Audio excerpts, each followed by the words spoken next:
on avait vu la dernière fois, vous avez les deux schémas là. Vous avez un réservoir ici que vous voyez devant vous. Donc, si on envoie de l'huile dans, si vous voulez, l'axe là, pardon. Si on envoie de l'huile dans le cylindre que vous voyez devant vous ici, la cabine va monter. Et si on absorbe de l'huile, c'est-à-dire l'huile revient, la cabine va descendre. Donc, c'est ça le principe de l'ascenseur hydraulique. Vous avez là le réservoir, il y a l'huile qui va dans ce sens-là, le sens de la flèche dans ce sens-là. Donc, dans ce cas-là, la cabine va monter. Et si on absorbe de l'huile, c'est-à-dire on le ramène vers le réservoir, c'est le deuxième cas là, ça veut dire que la cabine là va descendre. Donc, c'est ça le principe de l'ascenseur hydraulique. Bon, la description générale, donc les ascenseurs hydrauliques sont utilisés en général pour satisfaire des déplacements relativement courts, c'est-à-dire qu'on ne peut pas utiliser les ascenseurs hydrauliques pour des déplacements assez importants. Donc maximum 18 mètres comme c'est indiqué ici. Donc 18 mètres. Donc plusieurs modèles existent sur le marché. On citera par exemple les ascenseurs hydrauliques suivants. Bon, à cylindre de surface, à cylindre enterré et télescopique à cylindre de surface. Donc Monsieur, là, vous allez voir le schéma pour les trois cas. Regardez Monsieur. Là c'est le cas de cylindre enterré. Vous avez le cylindre là en rouge, enterré, c'est-à-dire il est en dessous du sol. Monsieur, le partage rah. Voilà. Rah, il partage. Oui. Oui, monsieur. Oh, c'est pas normal ça. Ah, est-ce que c'est le cas de tout le monde? Oui, monsieur. Ah, oui, le truc en rouge là, le cylindre en rouge, il est enterré. Mais monsieur, donc, on ne voit pas la diapo. Tu vois, hein? Oui. Oui, monsieur. Qu'est-ce qui se passe alors? Pourtant, c'est partagé. Je reprends. Hein?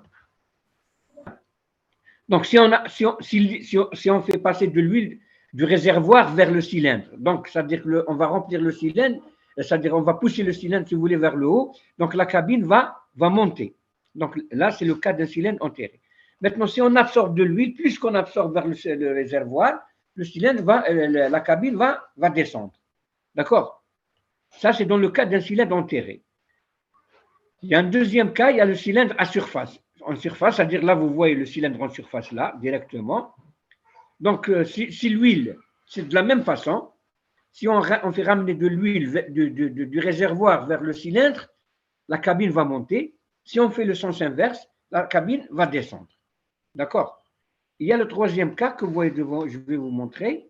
C'est le cas du cylindre, si vous voulez, télescopique. Télescopique, vous savez ce que c'est télescopique? C'est comme les antennes de radio. Vous connaissez les antennes? Allô? Allô? Il y a quelqu'un? Oui, monsieur. Je parlais des antennes de radio télescopiques. Vous connaissez? Oui. C'est-à-dire, quand vous appuyez sur l'antenne, ça descend et ça rentre l'une dans l'autre. D'accord? C'est ça télescopique. Donc là, nous avons, si vous voulez, un cylindre télescopique que vous voyez devant vous ici. Donc, plus qu'on appuie, on fait pousser de l'huile du réservoir vers le cylindre, la cabine va monter. Et si on absorbe, la cabine va descendre. Donc, il y a trois cas, si vous voulez. Et je vous ai envoyé déjà le fichier. Vous l'avez reçu, Yahri. Vous avez reçu le fichier. D'accord. Voilà. Donc, nous avons les trois cas. Maintenant, pour les ascenseurs, c'est-à-dire la composition. Non, ici. En bas, tout à fait en bas ici. Ça, c'est le réservoir. Le réservoir. D'un moteur électrique couplé à une pompe hydraulique. D'accord? Le moteur qui va entraîner la pompe, si vous voulez, pour soit, s'il tourne dans un sens, il va pousser de l'huile vers le haut, et dans l'autre sens, il va aspirer de l'huile vers le réservoir. Et là, dans le cas de la descente. Mais dans le cas de la montée, il va pousser de l'huile vers le cylindre, donc il va faire monter la cabine. Et d'un contrôleur, bien sûr un contrôleur, c'est-à-dire qui permet de contrôler le va-et-vient et de l'arrêt de la cabine et ainsi de suite. Il va, si vous voulez, contrôler tous ces mouvements. D'accord? Maintenant, pour les différents modèles permettant de tenir compte des critères, bon, il y a la place. Il faut avoir de la place pour pouvoir installer un ascenseur hydraulique, donc il faut réserver de la place. La hauteur de l'immeuble à desservir, vous n'allez pas le mettre dans un immeuble de 15 étages et plus, même jusqu'à 10, plus de 3, c'est déjà beaucoup. Donc, dès que vous dépassez 18 mètres, ce n'est pas la peine de parler d'ascenseur hydraulique. Il faut parler d'ascenseur normal. D'accord? C'est ce qu'on a vu auparavant, qui sont là. Normalement, on les a vus la dernière fois. Hein? Moi, je dis voilà. C'est pour tout le monde, le cas tout le monde, la renta. l'image حابسه تولي غير في الاسيلاد اونتيغي واش راك تورينا كاع نو واش راك تورينا كامل ما كاش. Ah, donc je pense que vous avez un problème de connexion, là. كامل يحبس لنا l'image. كامل. Attendez, je vais encore refaire encore une fois. Non, écoutez, Manachou, vous savez ce qu'on va faire? Est-ce que vous ne pouvez pas ouvrir votre fichier que je vous ai envoyé hier? Oui, monsieur, أنا نتبعو منه. Voilà, تبعوه في هذاك. Bon, je vais encore une fois, si vous voulez partager. Et si ça ne marche pas, vous ouvrez votre fichier et comme ça, vous allez pouvoir me suivre. Et là, le partager les bons? D'accord. Et ça marche quand je déplace?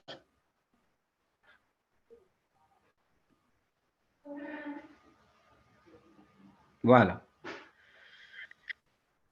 Donc, voilà les ascenseurs qu'on avait vus la dernière fois. Donc, je reviens un peu dans notre cas de…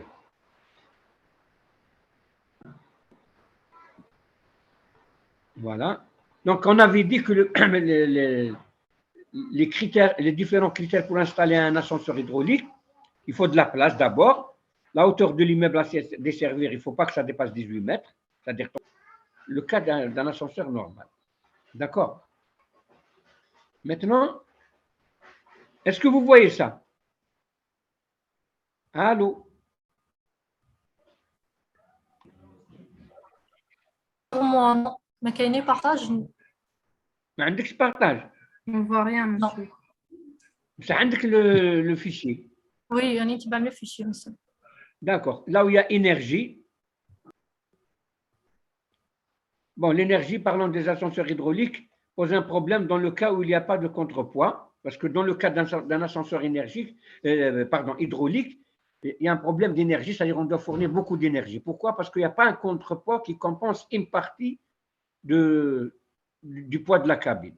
Donc, la cabine dans les systèmes à traction, à câble, par exemple, dans le cas d'une cabine dans le système de traction à câble, nous avons le contrepoids qui permet de compenser une partie, si vous voulez, de la cabine avec sa charge, bien sûr.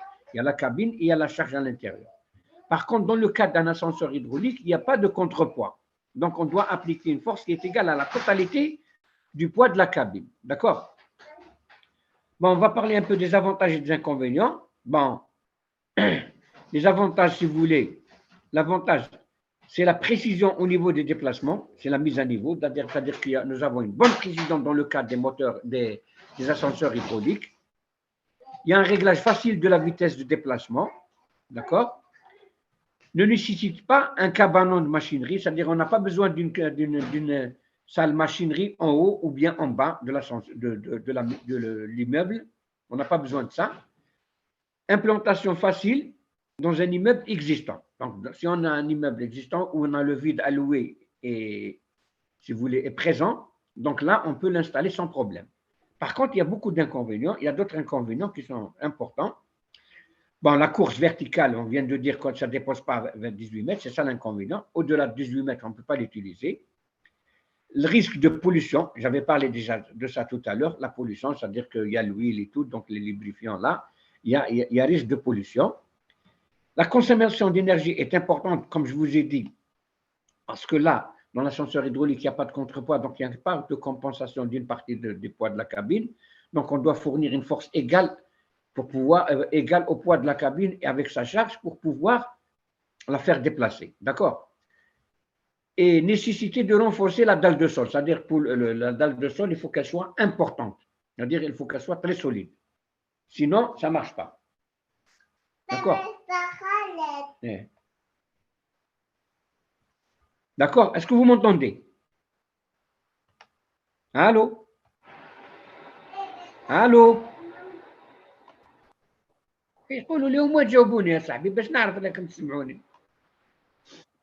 Bon, le choix des ascenseurs maintenant. C'est-à-dire comment, vous savez, voilà. Vous, votre problème en équipement de l'habitat, si je résume la situation, vous allez étudier un projet quelconque. Par exemple, un hôtel, un bâtiment d'habitation, un hôpital, une clinique, un immeuble administratif. Ça dépend de ce que vous allez faire. Dans chaque cas, il y a ce qu'on appelle l'étude du trafic. Vous savez ce que ça veut dire l'étude du trafic? L'étude du trafic, c'est-à-dire le va-et-vient, c'est-à-dire les gens qui montent, qui descendent, qui ont besoin d'utiliser l'ascenseur. Vous prenez un immeuble, par exemple, d'habitation, il y a les habitants, par exemple, il y a des heures de pointe, c'est-à-dire il y a beaucoup de gens qui sollicitent l'ascenseur le matin pour aller au travail ou bien pour aller à l'école, et l'après-midi, et voire même à midi pour venir manger et repartir. Donc, dans ces heures de pointe, si vous voulez, l'ascenseur est très sollicité. Donc, vous faites une étude de trafic et en fonction du nombre d'habitants, du nombre d'étages, et ainsi de suite, et vous allez choisir, si vous voulez, un ascenseur adéquat pour ça, indépendamment du confort alloué. C'est-à-dire le confort, c'est des options supplémentaires. Donc, vous devez mettre pas mal de choses à l'intérieur et tout. Ça, on peut en parler par la suite. Donc, si vous êtes, par exemple, dans un hôtel, ce n'est pas la même chose. Je reviens un peu dans l'habitation. Dans l'habitation, le trafic interétage, il est pratiquement minime. C'est-à-dire que vous habitez au 5e étage, votre trajet, ça va être du 5e vers le rez-de-chaussée et vice-versa. Rare quand vous allez voir un ami ou un copain dans un étage différent du vôtre. D'accord? Dans un hôtel aussi, il y a un trafic interétage. Il se peut qu'il y ait un trafic interétage. C'est par exemple les gens qui sont, c'est-à-dire vous allez comment dirais-je, prendre le petit déjeuner ou bien le restaurant et tout. Donc, il y a un déplacement entre le restaurant et les chambres des différents étages et aussi pour le petit déjeuner, et ainsi de suite. Et le personnel pour nettoyage, et ainsi de suite. Donc, il y a un va-et-vient. Donc, le trafic n'est pas le même que celui des bâtiments d'habitation. Dans le cas d'un hôpital aussi, vous avez un trafic interétage pour les fonctionnaires, les travailleurs des administrations, et pour les médecins et les infirmiers, c'est-à-dire le personnel sanitaire, c'est-à-dire qui s'occupe des malades. Le trafic, c'est-à-dire le déplacement des malades pour les salles d'opération, les salles de soins, et ainsi de suite, et vice-versa. Si par exemple la salle d'opération est au rez-de-chaussée et le malade est au 3e étage, donc vous pour le déplacer avec son lit, surtout quand il ne peut pas se déplacer tout seul, donc on le déplace entièrement avec son lit, surtout à partir de la salle d'opération. Donc, il faut prévoir des monts de charge, et ainsi de suite. Donc, voilà les types d'ascenseurs et le choix des ascenseurs, comment se fait. D'accord? Donc, on va voir un par un comment on va faire le choix des ascenseurs. Donc, quel ascenseur choisir? Donc, les dimensions de la cabine sont charge utile, c'est-à-dire la cabine, ces dimensions, elle a une charge utile, la vitesse. Donc, la charge utile et la vitesse sont déterminées de façon à être proches de la valeur du système. Bon, Renard Hada, c'est un système qui existe. Bon, il y a d'autres types si vous voulez, de systèmes. Hein. Donc, l'ingénieur français colonel Charles Renard a proposé une normalisation des valeurs numériques utilisées en système métrique. Son système a été adopté en 1950 dans les normes internationales ISO 3. C'est-à-dire que, voilà, donc lui, il a proposé un système et qui a été, si vous voulez, homologué par tout le monde, par une norme internationale qui s'appelle ISO 3. Donc, pour déterminer les dimensions de l'ascenseur, l'utilisation des valeurs suivantes est conseillée. C'est-à-dire, voilà, vous avez, si vous voulez, la charge utile de l'ascenseur. Par exemple, vous avez un ascenseur de 4 personnes. Généralement, 4 personnes, c'est 320. 320 divisé par 4, ça fait combien? Donc, 320, donc 160. Divisé par 2, et divisé, c'est 80. C'est à peu près une moyenne de 80 kg par personne. Bon, ça peut être plus, ça peut être moins. Donc, ils prennent une moyenne, eux. Donc, pour 4 personnes, 320, 450, 630, 800, 1000, et ainsi de suite. C'est ça, 1000 ici. Hein. Ici, il manque un zéro. Hein. Voilà. 1000, qu'est-ce que j'ai fait? Oh, pop, pop. 800 et 1000. Voilà. Donc, 1250 et ainsi de suite. Suivant le nombre de personnes, vous avez les vitesses qui leur correspondent. Vous avez de 0,4, 0,63 mètres par seconde jusqu'à 6 mètres par seconde. D'accord? Ça, c'est le choix, si vous voulez, de cabine, ainsi de suite. Maintenant, le nombre de passagers. Donc, vous devez respecter les normes, c'est-à-dire que chaque passager, il lui faut 0,38 mètres carrés dans l'ascenseur. 0,38 mètres carrés dans l'ascenseur. Donc, avec une charge maximale de 100 kg. Donc, si vous voulez les 4, vous multipliez ça par 4, donc 4 fois 4, à peu près 0,4, 4 fois 4, 16.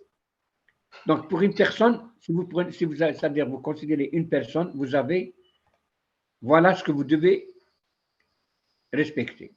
Pour 2 personnes, voilà la surface et le poids total. Pour 4 personnes, voilà la surface, c'est 0,9 mètres carrés avec un poids de 300 à 320. C'est ce qu'on avait vu tout à l'heure. Pour 6 personnes, vous avez une surface de 1,17 jusqu'à 1,4, c'est-à-dire dans cette zone, avec un poids total de 450 à 500. Donc, c'est un tableau des charges par passager et superficie. Voilà. Donc, règles pour le choix des ascenseurs. Là, pour choisir des ascenseurs, il y a des règles. Ce n'est pas la peine que je vais vous lire le texte. Vous l'avez devant vous, vous pouvez le lire après. Donc, vous avez par exemple ici, si on prend le cas d'un ascenseur dans un bâtiment d'habitation. Donc, il donne suivant le cas des ascenseurs. Si on est dans l'habitation, dans un hôpital, dans une administration, ainsi de suite. Nous allons commencer par un bâtiment d'habitation. La charge utile, si vous avez pour 320, c'est-à-dire vous avez là à peu près 4 personnes. Pour 4 personnes, vous avez, si vous voulez, la largeur de la cabine. La largeur, c'est 900 mm, c'est-à-dire à peu près, divisé par 1000, c'est 0,9 mètres. La profondeur, c'est 1000 mm, c'est-à-dire 1 mètre. Et la largeur de la porte, c'est 700, c'est-à-dire 0,7 mètres, 70 cm. D'accord? Si on divise par 10, on trouve le nombre de centimètres. D'accord? La vitesse, ça varie entre 0,4 mètres par seconde et 1 mètre par seconde. Pour 450, vous avez, voilà, les 450, vous avez la largeur de la cabine, 1000 mm, c'est-à-dire 1 mètre, et 1 mètre, 25 pour la profondeur, 1250 mm. Et vous avez une porte qui varie entre 80 et 90 cm de largeur. Pour les vitesses, c'est de 0,4 à 1,6. Et la même chose pour 630. 630, je suppose 630, c'est pour 6 personnes. À peu près 6 à 8 personnes.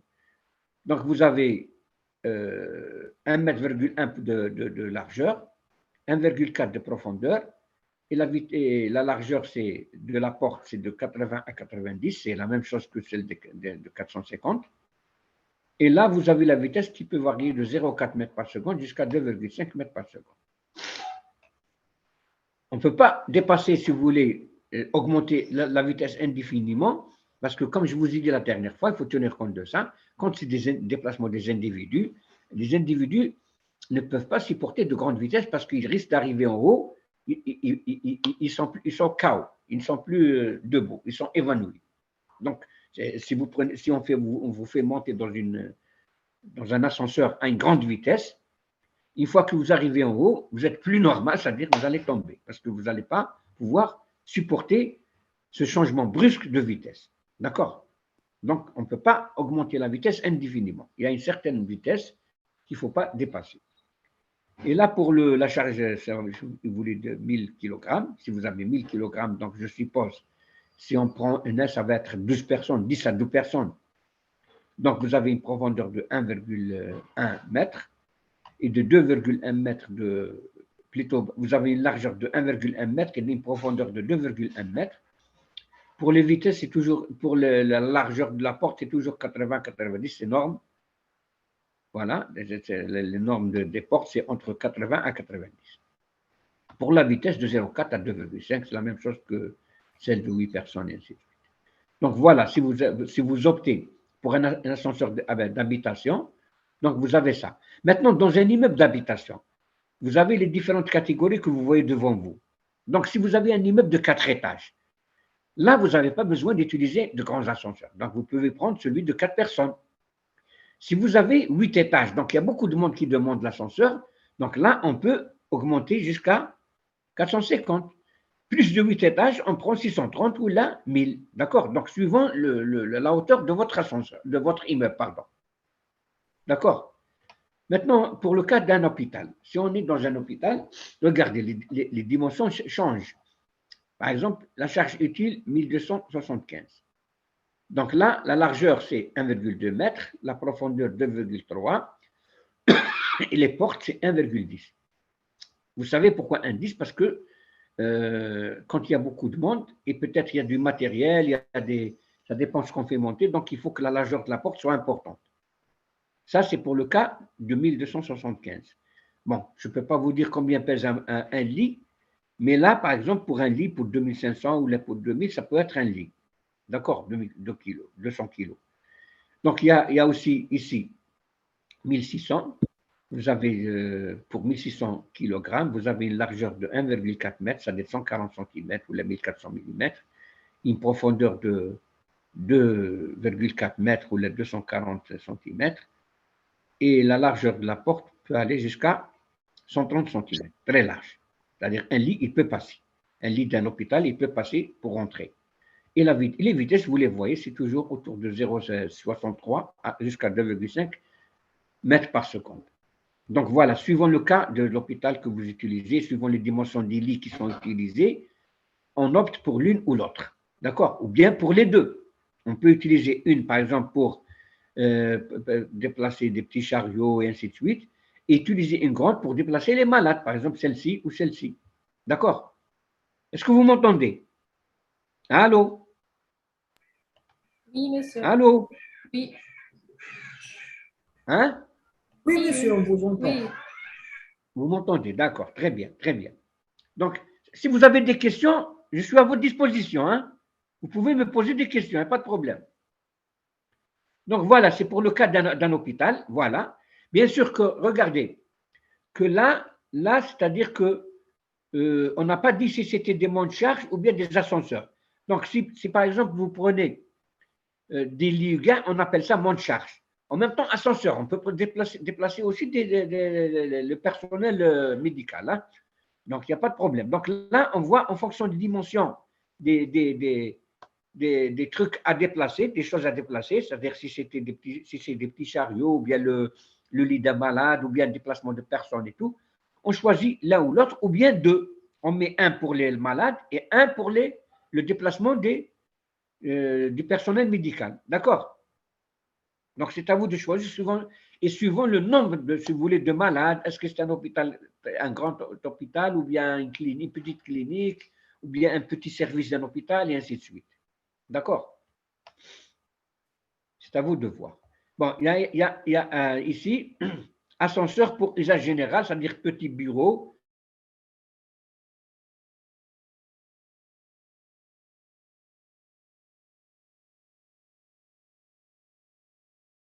Donc, de plus de 15 étages. Donc, quand on est dans le cas à plus de 15 étages, si vous voulez, nous avons les ascenseurs suivants. Parce que là, plus de 15 étages, si vous prenez 3 appartements par étage, par exemple. Allô? Allô? شكون هذا؟ حسب اللاوي، مسيو حسب اللاوي. Allô? J'ai pas compris. المهم, vous m'entendez comme ça? Donc, ascenseur de bâtiment de travail plus de 15 étages. Donc, comme j'ai dit, 15 étages par 3, ça fait 45. Une moyenne de 5 personnes par habitation. Donc, 45 fois 5, ça fait 5 fois 4, 20. 5 fois 5, 25. 225 jusqu'à 230 personnes, si ce n'est pas plus. Parce que les familles algériennes, la moyenne, c'est plus de 5. Ça peut aller jusqu'à 10. D'accord? Donc, on a beaucoup de monde. Donc, c'est pour ça qu'on utilise des ascenseurs de 1275 kg. Là, on peut aller jusqu'à 15 personnes si vous voulez. Il y a 1600, il y a 1800 et il y a 2000. Comme on peut utiliser deux petits ascenseurs de 1275, d'accord? Bien sûr, avec, bon, là c'est les dimensions des cabines. Mais pour revenir un peu, les dimensions que je suis en train de vous donner, ce sont des dimensions standards et vous ne pouvez pas vous changer de dimension. Donc, il y a les ascenseurs, ceux qui fabriquent des ascenseurs, ils ont des normes de fabrication et ces normes-là, ce sont ces valeurs-là que vous voyez devant vous. Donc, vous n'avez pas besoin de calculer la largeur ou bien la roche, je vous donne les explications, mais vous devez opter uniquement pour tel ou tel ascenseur. Par exemple, pour 8 personnes, ou bien soit en nombre de personnes, soit en poids. Donc, soit vous dites, j'ai besoin de 630 kg, un ascenseur de 630 kg, ou bien vous dites un ascenseur de 8 personnes, par exemple. Et vous allez chez l'ascensoriste, puis suivant les marques, vous allez opter pour l'un ou l'autre. D'accord? Donc, je reviens un peu. Donc là, vous avez le choix de 1275 jusqu'à 2000 avec les vitesses que vous voyez devant vous de 2,5 jusqu'à 6 parce que là, c'est 15 étages. Donc, on va un peu plus vite, mais on ne dépasse pas les 6 si vous voulez. D'accord? Donc là, on fait un choix, ou bien on fait deux, on fait un seul, et ainsi de suite. D'accord? Mais dans la plupart des immeubles, normalement, actuellement, dans les immeubles modernes, on utilise deux ascenseurs. Au moins, comme ça, s'il y a des gens qui montent, il y a l'autre qui descend, et ainsi de suite. Donc, il ne faut pas grouper tout le monde dans le même ascenseur. D'accord? Pour la montée et pour la descente. Donc, on utilise généralement, s'il y a beaucoup de monde, on utilise deux ascenseurs et ça marche. Surtout au niveau des problèmes, c'est-à-dire des heures de pointe. Maintenant, pour les monts de charge. Les monts de charge, voilà les dimensions des monts de charge. Ça dépend de la charge que vous voulez. Par exemple, si vous avez une charge de 630 kg, vous avez les dimensions sont là. Si vous avez un mont de charge de 1000 kg, voilà les dimensions. Les 1600, voilà les dimensions. 2000, 2500, 3500 jusqu'à 5000. D'accord? Bon, la vitesse ici, dans le cas des monts de charge, quand il s'agit des monts de charge, la vitesse n'est pas très importante, donc ça varie entre 0,25 et 1. D'accord? Entre 0,25 et 1 mètres par seconde, bien sûr.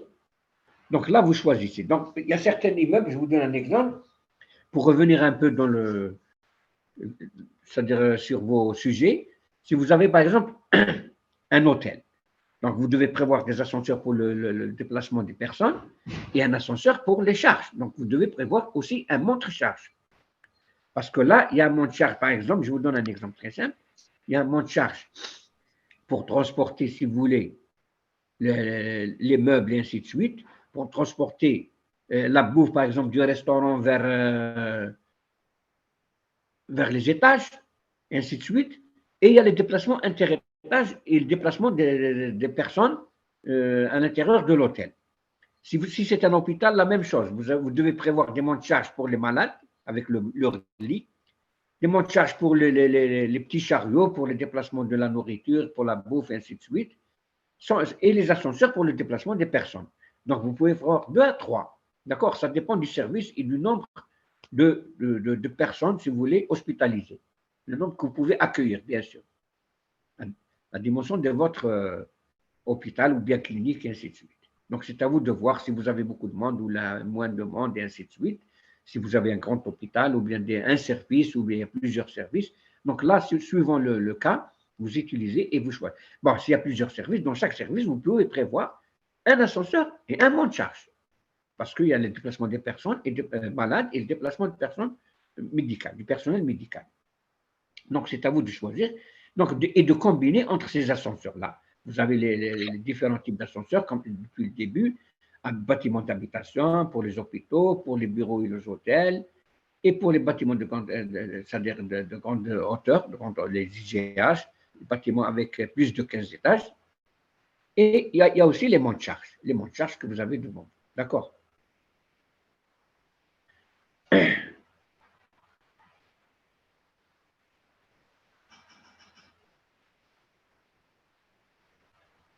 Donc, bien sûr que la différence entre les ascenseurs et tout, c'est-à-dire pour avoir un ascenseur de qualité, de dire celui-là il est meilleur que l'autre et ainsi de suite, c'est en fonction du temps, si vous voulez, d'attente, en fonction du temps d'attente, c'est-à-dire combien vous attendez. C'est-à-dire, si vous attendiez moins, donc la qualité, si vous voulez, là, le système fonctionne mieux. Donc, suivant votre choix. Donc, nous choisissons une catégorie correcte à partir du nombre de passagers et les renseignements de l'ascenseur, nous obtenons le temps d'attente suivant. Donc, nous avons, par exemple, 20 secondes au moins.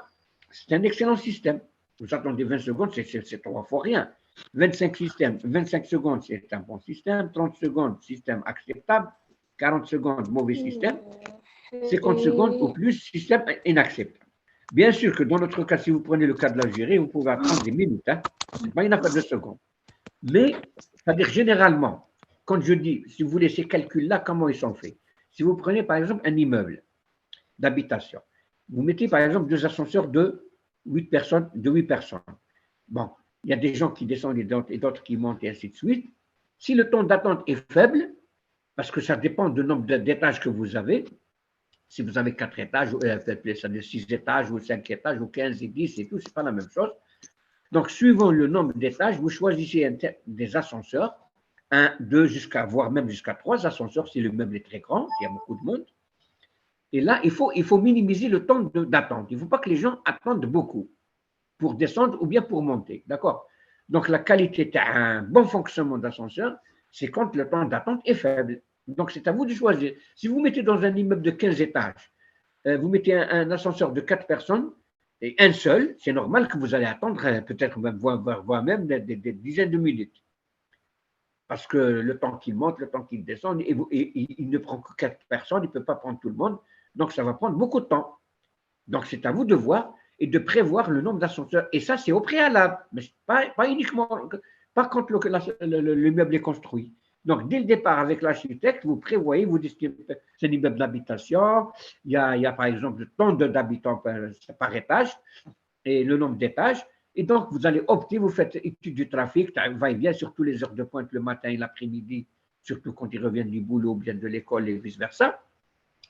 Donc, vous allez choisir 2 ou 3 ascenseurs pour pouvoir fluidifier, si vous voulez, le déplacement, le rendre facile.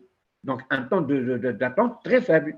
Maintenant, si vous mettez, comme je vous ai dit tout à l'heure, un ascenseur de 4 personnes, c'est sûr qu'il y a le temps d'attente important. Il y a même beaucoup de gens qui vont attendre. Il y a même des problèmes avec les personnes. Et vous créez beaucoup de problèmes. Mais vous rendez la vue facile aux gens en calculant correctement le nombre d'ascenseurs qu'il faut pour pouvoir transporter normalement ces habitants. Et la même chose pour les hôpitaux, la même chose pour les hôtels. Vous faites l'étude de trafic, le nombre de personnes, interétages, nombre d'étages, ainsi de suite. Et vous prévoyez le déplacement de charge, et ainsi de suite, c'est-à-dire si vous mettez des monts de charge ou non, et ainsi de suite. Et vous allez mettre tout ça, c'est-à-dire réaliser tout ça au préalable, de prévoir ça dans le schéma de l'architecte pour pouvoir la réaliser. Et les gens vont, si vous voulez, se déplacer sans problème. N'est-ce pas? Est-ce que vous m'entendez?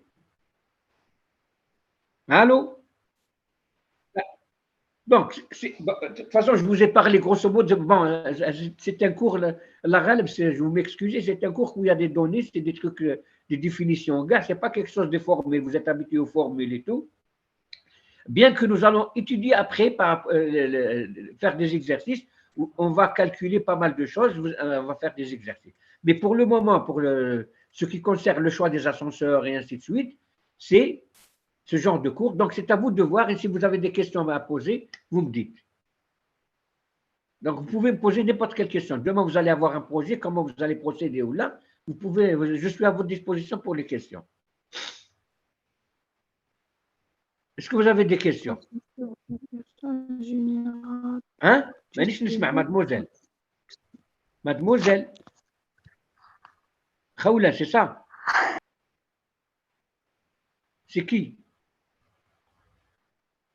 Allô? Khaoula. شكون هذه؟ نسي كنت نقرا برك ماشي. Eh, vous n'avez pas de questions? Non, monsieur. Est-ce qu'il y a d'autres qui ont des questions?